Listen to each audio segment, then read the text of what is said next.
الحمد للہ رب العالمین، الصلاة والسلام علی سید الانبیاء والمرسلین وعلی آلہ واصحابہ اجمعین، اما بعد۔ اعوذ باللہ من الشیطان الرجیم، بسم اللہ الرحمن الرحیم۔ بحمد اللہ تعالی کہ رب ذوالجلال کے احسان اور کرم سے آج آپ کا سبق شروع ہوگا سورۃ الفتح شریفہ کی 19 نمبر آیت شریفہ سے آگے۔ ملاحظہ کیجیے گا، اعوذ باللہ من الشیطان الرجیم، بسم اللہ الرحمن الرحیم۔ وعدکم اللہ مغانم کثیرۃ تأخذونها فعجل لکم هذه وکف ایدی الناس عنکم وَلِتَكُونَ آیَةً لِّلْمُؤْمِنِينَ وَيَهْدِيكُمْ صِرَاطًا مُّسْتَقِيمًا۔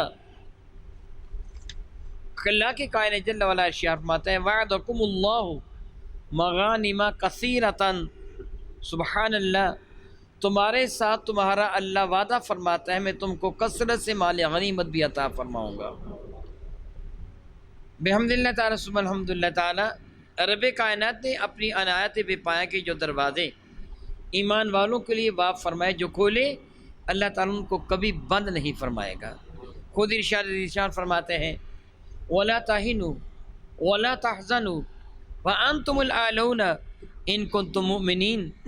وَلَا تَهِنُوا، نہ تمہارے عقیدہ میں لغزش آئے، بزدلی نہ دکھاؤ۔ وہن، عقیدے اور یقین کی غیر پختگی کو کہا جاتا ہے، اہانت توہین اسی سے ہے۔ وَلَا تَحْزَنُوا، اور غم بھی نہ کرو، وَأَنْتُمُ الْأَعْلَوْنَ، اور کامیابی تمہارے قدم چوم لے گا اور تم ہی کامیاب ہوگے۔ وَأَنْتُمُ الْأَعْلَوْنَ، تم ہی اعلیٰ ہو، کامیاب ہوگے۔ شرط صرف اتنی ہے، ان کنتم مؤمنین، اگر تم صاحب ایمان ہو گئے۔ اگر تم صاحب ایمان ہو تو رب کائنات جو اپنی عنایت بے پایہ کے دروازے تم پر کھول رہا ہے، ان کو بند نہیں کیا جائے گا۔ وعدکم اللہ، تمہارے ساتھ وعدہ فرمایا تمہارے پروردگار نے، مغانم کثیرۃ تاخذونہا، وہ غنیمتیں جو کثرت کے ساتھ تمہیں میسر آئیں گی، جن کو تم پکڑو گے۔ فعجل لکم ہذہ، اور جلدی بھی تمہیں یہ غنیمت عطا فرما دے، جس طرح خیبر کے واقعات آپ سن چکے ہیں۔ وکف ایدی الناس عنکم، اور اللہ نے لوگوں کے ہاتھوں کو تم سے روک دیا، وہ تمہیں نقصان نہ پہنچا سکے۔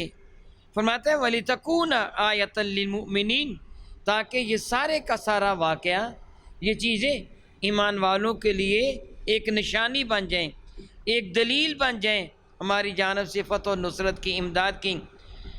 وَيَهْدِيَكُمْ صِرَاطًا مُّسْتَقِيمًا، تاکہ اللہ تعالیٰ تم کو ثابت قدمی کے ساتھ اس راہ پر چلائے جو سیدھی راہ ہے۔ بحمد اللہ تعالیٰ ثم الحمد للہ تعالیٰ، آپ حدیبیہ کا واقعہ متعدد مرتبہ مختلف انداز میں سماعت فرما چکے ہیں۔ ایمان والے 1400 کی تعداد میں، ایک تلوار پاس، اس کے سوا کچھ بھی نہیں۔ مدینہ طیبہ سے آج کل کے اعتبار سے تقریباً 450 کلومیٹر دور میدان حدیبیہ میں موجود ہیں۔ 450 سے تھوڑا کم بن جائے گا، اور یہ فاصلہ مکہ مکرمہ سے تقریباً 18-20 کلومیٹر کا بنتا ہے۔ حدیبیہ کا جو موجودہ مقام ہے تقریباً اتنا بنتا ہے۔ ایمان والوں کے پاس بے سر و سامانی کا یہ عالم کہ کھانے کے لیے بھی کچھ پاس نہیں ہے اور پینے کے لیے پانی بھی نہیں ہے، ہتھیار بھی نہ ہونے کے برابر ماس تلواریں، اور اگر وہاں مٹ بھیڑ ہو جاتی، لڑائی ہو جاتی، تو ایمان والوں کو کم کہاں سے پہنچتی۔ ارد گرد کے سارے قبائل تو ایمان والوں کے دشمن تھے، یہ تو مشرکین مکہ کے ساتھ ملے ہوئے تھے، اور وہ ایمان والوں پہ حملہ بھی کرنا چاہتے تھے، اور انہوں نے کچھ کیا بھی تھا، کچھ شرارتیں کی بھی تھی۔ خود خالد بن ولید ایک بڑا لشکر لے کے غسفان کی جانب بڑھے تھے تاکہ مسلمانوں کا راستہ روکا جائے۔ اکرمہ بن ابی جہل بھی 500 سواروں کو لے کر مسلمانوں پہ حملہ آور ہوا تھا۔ 80 کے قریب کفار تنعیم کے علاقہ میں مسلمانوں پہ حملہ آور ہوئے تھے۔ رب کائنات کی شان بے نیازی دیکھیے، عبداللہ بن رواحہ فرماتے ہیں وہ کفار جو 80 کی تعداد میں ہم پہ حملہ ہونے کے لیے آئے تھے، اللہ کی قدرت دیکھیں، ہم نے سب کو گرفتار کر لیا، ایک بھی مسلمان کا نقصان نہیں ہوا۔ ان سب کو گرفتار کر کے میرے نبی کے دربار میں پیش کر دیا۔ میرے کریم نے کمال شان کریمی سے کام لیا، ان سب کو آزاد فرما دیا۔ اکرمہ بن ابی جہل بھی 500 سواروں کو لے کر مسلمانوں پہ حملہ آور ہوا تھا، لیکن اس کو اس قدر ہزیمت اٹھانا پڑی کہ مکہ مکرمہ کی گلیوں میں جا کر اس نے سانس لیا۔ اپنے سواروں کے ساتھ مسلمانوں کا مقابلہ وہ نہ کر پایا۔ اللہ تعالیٰ ارشاد فرماتا ذرا دیکھو ہم نے لوگوں کے ہاتھوں کو تم سے کیسے روکا۔ ان کے شہر میں گویا ان کے گھر جا کر بے سر و سامانی کے عالم میں تم نے جو ایک اعلیٰ کردار ادا کیا، میرے نبی کے ہاتھ پر بیعت رضوان کر کے میرے ساتھ وفا کا جو تم نے اعلان کیا، اس کا صلہ کیسا ہم نے عطا فرمایا کہ کافروں کو جرأت ہی نہیں ہو تمہارا مقابلہ کر سکے۔ اگر کوئی مقابلہ میں آیا بھی تو ذلیل ہو کے چلا گیا۔ یہ سب کیوں تھا؟ لِتَكُونَ آیَةً لِلْمُؤْمِنِينَ، تاکہ ایمان والوں کے لیے ایک دلیل بن جائے کہ ہمارا رب ہمارے ساتھ ہے، ہمارا کوئی بھی کچھ نہیں بگاڑ سکتا، ہمارے رب کی رحمتیں ہم وقت ہمارے ساتھ ہیں۔ وَيَهْدِيَكُمْ صِرَاطً مُسْتَقِيمًا، تاکہ اللہ تعالیٰ تم کو چلاؤ اس راہ پر جو صراط مستقیم ہے۔ جب اطمینان قلب کی دولت میسر آ جاتی ہے تو سیدھی راہ پہ چلنا آسان ہو جاتا ہے۔ اگر آپ پریشان حال ہو، شدید پریشانی نے آپ کو گھیرا ہوا ہو، دشمن کا خطرہ سر پر منڈلا رہا ہو، معاذ اللہ تعالیٰ سبحان اللہ تعالیٰ، پھر نماز بھی تم سکون سے نہیں پڑھ سکتے ہو۔ ایسے ہوتا ہے نا، فکر لگی ہوتی ہے کہیں ایسے نہ ہو جائے، ایسے نہ ہو جائے، ایسے نہ ہو جائے، لیکن جب اطمینان قلب ہو تو پھر نماز پڑھنے میں بھی مزہ آتا ہے۔ رب نے سکون اور اطمینان قلب کی دولت ایمان والوں کو عطا فرما دی تھی تاکہ ان کے لیے صراط مستقیم پہ چلنا آسان ہو جائے۔ اور فرماتے ہیں وَأُخْرَى لَمْ تَقْدِرُوا، اور اس کے سوا بھی فتوحات۔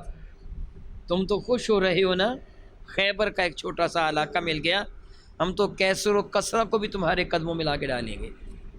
مشرق و مغرب، شمال و جنوب میں ہر جانب اسلام کا پرچم لہرائے گا۔ اور مال غنیمت اتنی تعداد میں میں نے پڑھا کہ جب یہ کسرہ کا محل مسلمانوں کے قبضہ میں آیا تو اس کو جو پردے لگے ہوئے تھے، محل کے اندر جو پردے لگے ہوئے تھے اس میں سونے کا کام کیا گیا تھا، آگ لگ گئی۔ جب پردوں میں لگے سونے کو جمع کیا گیا تو 110 من سونا پردوں سے نکلا تھا۔ رب فرماتا ہے انبار لگا دوں گا تمہارے قدموں میں سونے اور چاندی کی۔ وَأُخْرَى لَمْ تَقْدِرُوا عَلَيْهَا، اور دوسری وہ غنیمتیں بھی جن پر ابھی تمہیں قدرت حاصل نہیں ہوئی، قَدْ أَحَاطَ اللَّهُ بِهَا، وہ اللہ تعالیٰ کے قبضۂ قدرت پہ ہیں، وہ بھی تم کو عطا فرما دی جائیں گی۔ دراصل بات یہ ہے وَكَانَ اللَّهُ عَلَىٰ كُلِّ شَيْءٍ قَدِيرًا، اللہ ہر شے پہ قادر ہے۔ یہ نہیں کہ تمہارے پاس اگر اسلحہ ہوگا، تمہارے پاس افرادی قوت ہوگی تبھی تم کامیاب و کامران ہوگے، نہیں، یہ کامیابی اور کامرانی تمہاری مرہون منت نہیں ہے، تمہارے ہتھیاروں کی وجہ سے، تمہاری عددی کثرت کی وجہ سے، یا تمہارے ذاتی پالان کی وجہ سے، یہ سب کچھ کامیابی و کامرانی نہیں ہے۔ کامیابی و کامرانی کا جو اصل منبع اور مرکز ہے رب کائنات کی ذات بابرکات ہے۔ وَكَانَ اللَّهُ عَلَىٰ كُلِّ شَيْءٍ قَدِيرًا، اور اللہ تعالیٰ ہر شے پہ قادر ہے، وہ سب کچھ کرنے پر قادر ہے۔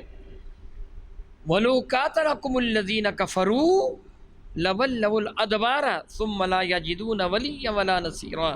وَلَوْ، ایمان والو، اگر بالفرض، ولو، اور اگر وہ، قَاتَلَكُمُ الَّذِينَ كَفَرُوا، قَاتَلَكُمْ، تمہارے ساتھ قتال و جدال کرتے، لڑائی کرتے، جنگ ہو جاتی، الذین کفروا، ان لوگوں کی جنہوں نے کفر کیا۔ تم حدیبیہ کے مقام پر تھے، 1400 تھے، ان کی تعداد تو ہزاروں سے متجاوز تھی، اور ارد گرد کے قبائل بھی ان کے ساتھ تھے، وہ سارے کے سارے مل کر تم پہ حملہ کرنے چاہتے تھے، اور اگر وہ تمہارے ساتھ جنگ پہ آمادہ ہو جاتے، حملہ کر دیتے، تم ان کا مقابلہ کرتے، تمہارے پاس کیا تھا؟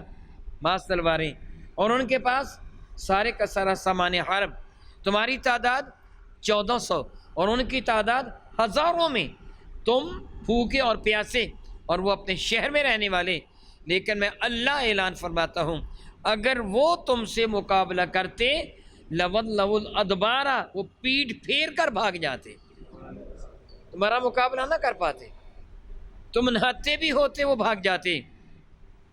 ثم لا یجدون ولییا، پھر وہ دنیا میں کسی کو اپنا دوست نہ پاتے، کوئی ان کی مدد کے لیے آگے نہ بڑھ سکتا، ولا نصیرہ، نہ ہی ان کا کوئی مددگار ہوتا۔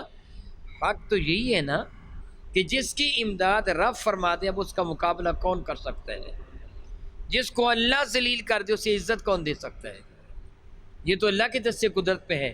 فرمایا تو فکر نہ کرو، یہ جو کچھ کیا ہم نے کیا وہ صحیح کیا، جو لڑائی نہیں ہونے دی ان کے ہاتھوں کو روکا رکھا، اور تمہیں بھی ہم نے غصہ نہیں آنے دیا کہ تم پر انہیں حملہ کیا تم جواباً حملہ کر دو، ہم نے ایسے نہیں کرنے دیا۔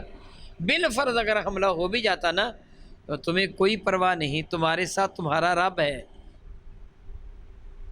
رکانہ پہلوان بہت بڑا پہلوان تھا، بہت بڑا پہلوان تھا، بہت بڑا پہلوان، اور آزمودہ کار پہلوان تھا۔ وہ کئی آدمیوں کو بیک شکست دیتا تھا، کہتا تھا 2 3 4 آدمی میرے ساتھ، اس کو 40 آدمیوں کے برابر لوگ مانتے تھے، 2 2 4 4 6 6 آدمی میرے ساتھ حملہ کرو، لڑائی کرو، یعنی مجھے گرانے کی کوشش کرو، وہ سب کو گرا دیتا تھا۔ بلکہ میں نے پڑھا اس کی قوت کا یہ عالم تھا کہ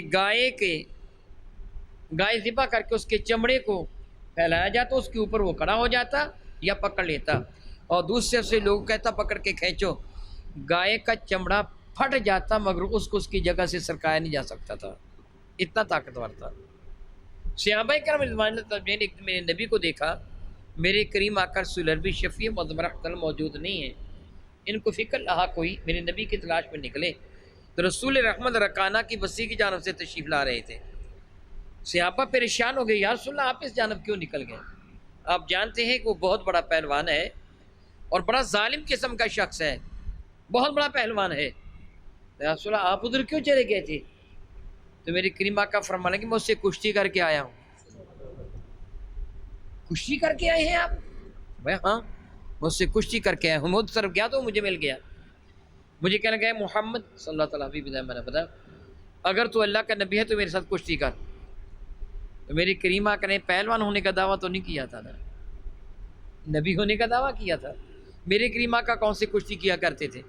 یا جو دو پیچ کشتی کے ہوتے ہیں، یہ تو ماہر ترین آدمی تھا، یہ تو پہلوانوں کا استاد، ان کو گر سکھایا کرتا تھا مد مقابل کو زیر کرنے کا طریقہ کیا ہے، اور کئی آدمیوں کو آتا تھا میرے ساتھ لڑائی کرو، کشتی کرو، وہ سب کو زیر کر لیتا تھا، خود کبھی بھی زیر نہ ہوا تھا۔ میرے نبی سے کہنے لگا اگر تم نبی ہو تو میرے ساتھ کشتی کرو۔ میرے کریم آقا نے فرمایا کہ نہیں، میں نے نبوت کا دعویٰ کیا ہے، کوئی دلیل مانگ۔ کہنے لگا نہیں، میرے ساتھ کشتی کر۔ جب دیکھا نا یہ گستاخی پتر، اس کا پروگرام بھی یہی تھا کہ میں معاذ اللہ تعالیٰ سبحان اللہ تعالیٰ ان کی ہڈی پسلی توڑ دوں گا، میں ان کو نقصان بہت پہنچاؤں گا۔ میرے کریم فرمایا کہ اچھا اگر تیرا جی چاہے تو ایسے ہی صحیح۔ اب میرے نبی سے کشتی کی، حضور نے اس اٹھا کے سر کے اوپر سے گھما کے پٹکا کے زمین پہ مارا، اس کے سینے پہ چڑھ بیٹھے، حیران ہو کے کہنے لگا دوبارہ کرتے ہیں ہم کشتی۔ وہ سوچ بھی نہیں سکتا تھا۔ میرے نبی فرمان کے چلو دوبارہ سے ہی، دوسری دفعہ پھر اسی طرح پٹک دیا۔ میرے آقا پھر اس کے سینے پہ چڑھ بیٹھے۔ وہ کہنے کا دراصل بات یہ ہے کہ تیرا رب تیرے ساتھ ہے، میرے بتوں کو بھی پتہ نہیں چلا، تیسری مرتبہ صحیح میں ابھی اپنے بتوں کو پکار لوں۔ میرے نبی فرمائیں کہ پکار لے۔ اب اس سے جو کچھ اپنی مالا جپنی تھی وہ جپی، جو بتوں کو پکارنا تھا پکارا۔ میرے کریمہ کا مد مقابلہ حضور نے پھر اس کو پٹک کر زمین پہ پھینک دیا۔ کہنے کا دراصل تیرا رب تیری مدد کر رہا ہے، میرے بت مدد کو نہیں آئے، ویسے میں پہلوان تو بہت بڑا ہوں لیکن تیرا رب تیرے ساتھ ہے۔ تو جس کے ساتھ پھر رب ہو اس کو کون جیت سکتا ہے؟ میرا اللہ ارشاد فرماتے ہیں اگر وہ تمہارے ساتھ لڑائی کرتے وہ کافر تو پیٹ پھیر کر بھاگ جاتے، اور پھر ان کو بھاگنے کی جگہ بھی میسر نہ آتی۔ لَوَلَّوُا الْأَدْبَارَ، وہ دوبر پیٹھ کو کہتے ہیں، وہ اپنی دوبر کے بل پیٹھ پھیر کے بھاگ جاتے۔ ثُمَّ پھر لَا يَجِدُونَ، وہ نہ پاتے وَلِيًّا وَلَا نَصِيرًا، کوئی جائے پناہ بھی نہ ان کو ملتی، کوئی مددگار و معاون بھی نہ ملتا جو ان کو چھپا لیتا۔ سنت اللہ التی قد خلت من قبل، اللہ کا یہی طریقہ، دستور، قاعدہ، اصول چلا رہا ہے شروع سے ہی کہ اللہ رب العزت جل وعلا مہلت دیتا ہے کافروں کو، لیکن ایمان پر کفر کو غلبہ نہیں آنے دیتا کہ کافر بغلے بجاتے پھرے کہ ہم نے اسلام کو مٹا دیا ہے، ایسے نہیں ہوگا۔ ہاں، ایمان والوں کو عزت عطا فرمانے کے لیے ان کو مرتبہ شہادت عطا فرما دیتا ہے، ان کے درجات کو بلند کرنے کے لیے فرماتا ہے میدان جنگ میں نکلو، لیکن دین متین ان ایمان والوں کا محتاج نہیں کہ یہ اگر لڑائی نہیں کریں گے، جنگ نہیں کریں گے تو دین کیا بنے گا۔ نہیں، دین کا محافظ اللہ تعالیٰ ہے، یہ تو اس کی شان کریمی ہے کہ تمہیں فرما رہا ہے کہ تم اس کی حفاظت کے لیے آگے بڑھو۔ دیکھیے، جس طرح میں کئی مرتبہ یہ بیان کر چکا ہوں، آپ جو پڑھنے کے لیے آتے ہیں، میں جو پڑھانے کے لیے روزانہ آپ آتے ہیں، میں حاضر ہوتا ہوں، اس پہ ہمارا کوئی بھی کمال نہیں ہے، ہم کوئی دین کی خدمت نہیں کر رہے، بلکہ ہم پر احسان رب کائنات کا ہمیں توفیق عطا فرما رہا ہے، یہ اس کی رحمتیں ہیں۔ میں سنت اللہ التی قد خلت من قبل، یہ اللہ کا طریقہ، دستور، آئین ہے، یہ قانون ہے اللہ تعالیٰ جل وعلا کا۔ سنت کا یہ معنی ہوتا ہے راستہ، طریقہ، آئین، قانون، دستور، ضابطہ، یہ اللہ تعالیٰ جل وعلا کا یہی طریقہ ہے۔ قد خلت من قبل، جو اس سے پہلے سے گزر چلا آ رہا ہے۔ ولن تجد لسنت اللہ تبدیلا، تو کبھی بھی اللہ تعالیٰ جل وعلا کی سنت کو بدلتا ہوا نہیں پائے گا۔ فیصلہ میں بدلوں گا اپنا، آپ اپنا فیصلہ بدلیں گے۔ آپ کہیں گے میں نے فیصلہ یہ کیا تھا، لیکن اب میں نے خیال کیا کہ ایسے نہیں ہو سکتا، اس لیے میں نے اپنا فیصلہ تبدیل کر لیا۔ میں نے اپنا فیصلہ تبدیل کر لیا، آپ نے فیصلہ تبدیل کر لیا، اس کا سبب کمی علم تھا، علم کی کمی تھی۔ بطور مثال میں کہوں کہ میں صبح فلاں جگہ جاؤں گا، میں نہ جا سکوں، خدا نخواستہ میرے گھر میں کوئی بیمار ہو جائے، مجھے کوئی پریشان لاحق ہو جائے، گاڑی نہ آئے، کسی وجہ سے میں نہ جا سکوں، میں نے فیصلہ تو کیا تھا جاؤں گا، لیکن جا نہیں سکا، میں نے اپنا فیصلہ تبدیل کر لیا۔ میرا فیصلہ تبدیل کرنا میری مجبوری کی وجہ سے ہے، میرے علم کی کمی کی وجہ سے ہے، میرے اختیارات کے مکمل نہ ہونے کی وجہ سے ہے۔ رب کی جانب سے ان چیزوں کی نسبت ہی کفر ہے، وہ تو مختار کل ہے، وہ تو جانتا ہے، اس کو فیصلہ تبدیل کرنے کی ضرورت کیا ہے؟ وہ تو جانتا ہے کیا ہوگا، کب ہوگا، کیا، سب کچھ ہے ہی اس کے ہاتھ میں، اسے کیا ضرورت ہے فیصلہ تبدیل کرے؟ میں کہتا ہے کہ تو اللہ کے اس دستور کو، قانون کو بدلتا ہوا نہیں پائے گا۔ وَهُوَ الَّذِي كَفَّ أَيْدِيَهُمْ عَنْكُمْ، وہی رب ذوالجلال ہے جس سے کفا روک دیا، ایدیہم ان کے ہاتھوں کو، عنکم تم سے، جو تم پہ حملہ نہ کر سکیں، وَأَيْدِيَكُمْ عَنْهُمْ اور تمہارے ہاتھوں کو ان سے بھی روک دیا، نہ وہ تم پہ حملہ کر سکے نہ تم نے ان پہ حملہ کیا۔ ببطن فرماتے ہیں یہ ایسے کیوں کیا؟ سبحان اللہ تعالی و بحمدہ، کتنی وہ مصلحتیں ہوتی ہیں کہ رب کائنات جل وعلا جب کوئی فیصلہ فرماتا ہے میں ایسے کروں گا، اس سے وہ کر دیتے ہیں۔ ہم انسان ہونے کے ناطے سے، علم کی کمی کی وجہ سے ہم ان حقائق سے واقف نہیں ہوا کرتے جو رب کائنات کے حضور موجود ہوتے ہیں۔ فرماتے ہیں ایسے کیوں کیا؟ میں لڑائی کروا دینا چاہتا تو لڑائی ہو جاتی، جس طرح بھی تھوڑی دیر پہلے میں نے بتایا تھا، تنعیم کے علاقہ میں 80 کافر ایک پہاڑ سے اتر کے آئے تھے، تنعیم کے پہاڑ۔ تنعیم وہ علاقہ جہاں سید عائشہ صدیقہ کے نام سے منسوب مسجد ہے، مسجد عائشہ، اس علاقے کو تنعیم کہتے ہیں۔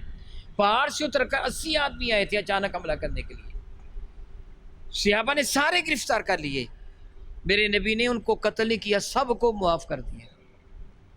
پھر جس طرح بھی میں بتا چکا، اکرمہ بن ابی جہل بھی آئے تھے، خالد بن ولید بھی تھے، لیکن مسلمانوں نے ان کی گستاخیوں کے باوجود لڑائی کا آغاز نہیں کیا کہ میرے نبی نے اجازتیں دی۔ اللہ فرماتے ہیں یہ ایسے کیوں ہوا؟ میں نے تمہارا ہاتھ ان سے، ان کا ہاتھ تم سے روکا، میں نے نہیں ڈر ہونے دی۔ کیوں؟ فرماتے ہیں بِبَطْنِ مَكَّةَ مِن بَعْدِ أَنْ أَظْفَرَكُمْ عَلَيْهِمْ، اس کے بعد کہ تم ان پر فتح یاب بھی ہو گئے تھے، تم نے ان کی 80 آدمیوں کو پکڑ لیا تھا۔ اکرمہ بن ابی جہل تم دبا کے بھاگ گیا تھا اپنے 500 لشکریوں کو لے کر، اور مکہ مکرمہ کی گلیوں تک تم نے اس کا تعاقب کیا تھا، اب تم آسانی کے ساتھ میں حملہ کر سکتے تھے۔ من بعد ان اظفرکم علیہم، اس کے بعد کہ تم ان پر ظفر، نصرت، کامیابی، قابو عطا فرما دیا گیا تھا۔ وَكَانَ اللَّهُ بِمَا تَعْمَلُونَ بصیرہ، بے شک اللہ تعالیٰ جل وعلا تمہارے اعمال کو بخوبی ملاحظہ فرما رہا ہے۔ یہ سب کچھ کیوں کیا؟ ہم الذین کفروا وصدوکم عن المسجد الحرام، حالانکہ وہ کافر تھے جنہوں نے تم کو مسجد حرام سے روکا تھا، والہدی معکوفا، اور یہ ہدی کے جانور جو قربانی کے جانور، ہدی کے جانور تم لے کے آئے تھے، ان کو بھی روک دیا، ان کو یہیں بندے رہنے دیا، یبلغ محلہ، ان کو ان کے جائے محل حرم کعبہ تک نہ پہنچنے دیا، حدود حرم میں داخل نہ ہونے دیا تاکہ وہاں ان کو ذبح کر دیا جائے۔ فرماتا ہے رب کائنات جل وعلا کتنا بڑا جرم انہوں نے کیا۔ ان کا جرم چھوٹا جرم نہیں تھا، کفار مکہ کا وتیرہ شروع سے چلا رہا تھا۔ کسی قوم قبیلے کے ساتھ کتنی بھی شدید دشمنی ہوتی، ان کو کعبۃ اللہ کی زیارت سے نہیں روکتے تھے۔ کعبہ سب کا مشترکہ ہے، نہیں روکتے تھے، لیکن میرے نبی کو روک دیا۔ کتنا بڑا جرم کیا تھا۔ ہدی کے وہ جانور جو حدود حرم میں پہنچنے چاہیے تھے ان کو بھی روک دیا۔ کتنا بڑا جرم کیا۔ چاہیے یہ تھا کہ اللہ تعالیٰ جل وعلا ایمان والوں کو فرماتا کر دو ان پر حملہ، اور پھر ان کی امداد یوں فرماتا کہ مکہ مکرمہ کیٹ سے اینٹ بجا کے ایمان والے رکھ دیتے۔ یہ سب کچھ اللہ کی امداد سے ہونا تھا نا۔ اللہ تعالیٰ فرماتا ایسے کیوں نہ ہوا؟ فرماتا وَلَوْلَا رِجَالٌ مُؤْمِنُونَ وَنِسَاءٌ مُؤْمِنَاتٌ لَمْ تَعْلَمُوهُمْ أَن تَطَؤُوهُمْ فَتُصِيبَكُم مِّنْهُمْ۔ رب کریم فرماتے ہیں وَلَوْلَا رِجَالٌ مُؤْمِنُونَ، اگر مکہ میں ایمان والے موجود نہ ہوتے۔ تھوڑا سا غور کیجئے، وہ کیسا زمانہ تھا؟ صلح حدیبیہ سے پہلے کیا زمانہ تھا؟ اگر کوئی ایمان لے کے آتا تھا کافر، اس کو شدید سزائیں دیتے تھے، ایذائیں دیتے تھے۔ بعد اللہ تعالیٰ اونٹوں کے درمیان باندھ کا چیر دیتے تھے، ان کی آنکھوں میں گرم سلاخیں پھیر دیتے تھے، ان کو دیکھتے کوئلوں پہ لٹا دیتے تھے، ظلم و ستم کے پار توڑتے تھے۔ اس لیے بہت سارے لوگ ایمان لے کے آئے تھے مگر ایمان کو چھپایا ہوا تھا۔ اللہ تعالیٰ میں تو جانتا ہوں، فرماتا ہے میں تو جانتا ہوں نا، وَلَوْلَا رِجَالٌ مُؤْمِنُونَ، اگر مکہ میں ایمان والے مرد نہ ہوتے، وَنِسَاءٌ مُؤْمِنَاتٌ، اور ایمان والی عورتیں بھی نہ ہوتیں، لَمْ تَعْلَمُوهُمْ، جن کو تم نہیں جانتے۔ تمہارے گمان میں وہ کافر ہی تھے کیونکہ ایمانوں نے چھپا رکھا تھا۔ کافروں کے سامنے تو وہ ایمان کا اعلان نہیں کرتے تھے، مگر تھے وہ ایمان والے، کمزور تھے، ناتوان تھے، ہجرت کر نہیں سکتے تھے، وسائل موجود نہیں تھے، اس لیے وہ بیچارے یہی مکہ میں رکے ہوئے تھے۔ فرماتے رب کریم کہ اگر وہ ایسے نہ ہوتے، وہ کہ جن کو تم نہیں جانتے، ان تطؤوہم، تم ان کو پیس کے رکھ دیتے، میں تمہیں مکہ مکرمہ پہ حملہ کا حکم دے دیتا نا، پھر کیا ہوتا؟ وہ ایمان والے کدھر جاتے؟ شہید ہو جاتے۔ تو مکہ مکرمہ پہ حملہ کرتے، اہل مکہ مقابلہ کرتے، پھر جو بھی سامنے آتا قتل کر دیا جاتا۔ وہ ایمان والے اور ایمان والیاں وہ بیچارے درمیان میں پس جاتے، رون دیے جاتے۔ فَتُصِيبَكُم مِّنْهُمْ مَعَرَّةٌ بغیر علم، تو پھر جب تمہیں پتہ چلتا نا کہ ہم نے تو ایمان والوں کو شہید کر دیا ہے، ایمان والیوں کو شہید کر دیا ہے، پھر تمہیں سخت پریشانی ہوتی اس بے علمی کی وجہ سے۔ رب کی فرماتے ہیں لِيُدْخِلَ اللَّهُ فِي رَحْمَتِهِ مَن يَشَاءُ، اللہ نے اس لیے اجازت نہ دی کہ اللہ تعالیٰ جل وعلا جسے چاہتا ہے اپنی رحمت میں داخل فرما دیتا ہے۔ صرف وہ ایمان والے جو ایمان لا چکے وہی نہیں تھے۔ وہ اللہ فرماتا ہے میں جانتا تھا آج یہ اکرمہ بن نبی جہل 500 آدمیوں کا لشکر لے کر میرے نبی پر حملہ کرنے کے لیے آ رہا ہے، کل یہی اکرمہ بن نبی جہل میرے نبی کے نالین مقدس چوم کر آنکھوں سے لگا رہا ہوگا، مسلمانوں کا صفہ سالار ہوگا۔ میں جانتا ہوں کہ یہ خالد بن ولید آج ایک لشکر جرار لے کر عصفان کی جانا پڑ رہا ہے، میں جانتا ہوں یہی خالد بن ولید کل میرے نبی کی غلامی کا دم بھرے گا۔ عمر بن العاص آج کافر ہے، کل یہی صاحب ایمان ہوگا۔ طلحہ بن عثمان بن طلحہ آج کافر ہے، کل یہی ایمان والا ہوگا۔ وہ کتنے لوگ تھے کہ جو اس وقت کافر ہے۔ ابو سفیان کتنا بڑا کافر تھا اور یہ بھی دامن اسلام سے وابستہ ہو گیا۔ اللہ فرماتا ہے میں جانتا ہوں ان میں سے کس کس کو میں دولت ایمان عطا فرما دوں گا۔ اگر تمہیں میں اجازت دیا قتل کر دو، تم تو سب کو قتل کر دیتے۔ کیونکہ حکم تو میرا ہی تھا نا، لیکن میں جانتا ہوں کہ لیدخل اللہ فی رحمتہ من یشاء، تاکہ اللہ تعالیٰ جل وعلا ان میں سے جس کو چاہے اپنی رحمت میں داخل فرما دے۔ لو تزیلوا لعذبنا الذین کفروا منہم عذابا علیما، اور اگر وہ لوگ جن کو ایمان لانا مطلوب تھا یا ایمان لا چکے تھے، اگر وہ ان سے الگ ہو جاتے پھر اللہ تعالیٰ کافروں کو دردناک عذاب میں مبتلا فرما دیتا۔ اس لیے تمہیں اجازت نہ دی تھی۔ مسلمان پریشان تھے نا کہ صلح کے یہ جو ہم نے معاہدہ کیا ایسے کیوں کیا، ایسے کیوں کیا، ہم اتنے دب کے صلح کیوں کر رہے ہیں؟ رب فرماتا ہوں حقائق کا علم میں جانتا ہوں، تم نہیں جانتے۔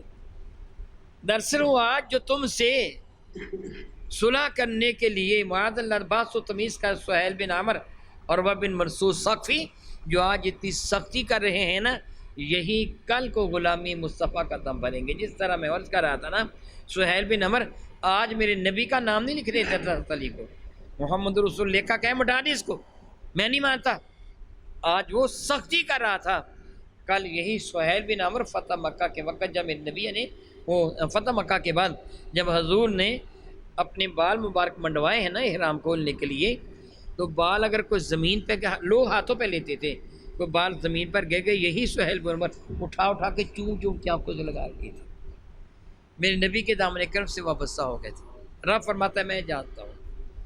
گویا ان سارے واقعات میں اللہ تعالیٰ جل وعلا کی طرف سے ہمیں ایک ہدایت ہے کہ اللہ جو کام کرے اس پر اللہ کا شکر ادا کیا کرو۔ تم نہیں جانتے آنے والے وقت میں کیا ہوگا، وہ چیز تمہارے لیے کتنی بہتر ہوگی جس کو تم آج بری سمجھ رہے ہو، جس کو تم اچھی سمجھتے ہو تم نہیں جانتے آنے والی کل کو کتنی بری ہوگی۔ اس لیے بھروسہ کیا کرو تو اپنے رب پر کہ اللہ تعالیٰ جل وعلا ہر چیز پر قادر ہے۔ او کما قال اللہ تبارک و تعالی واللہ تعالی اعلم باسرار کتاب۔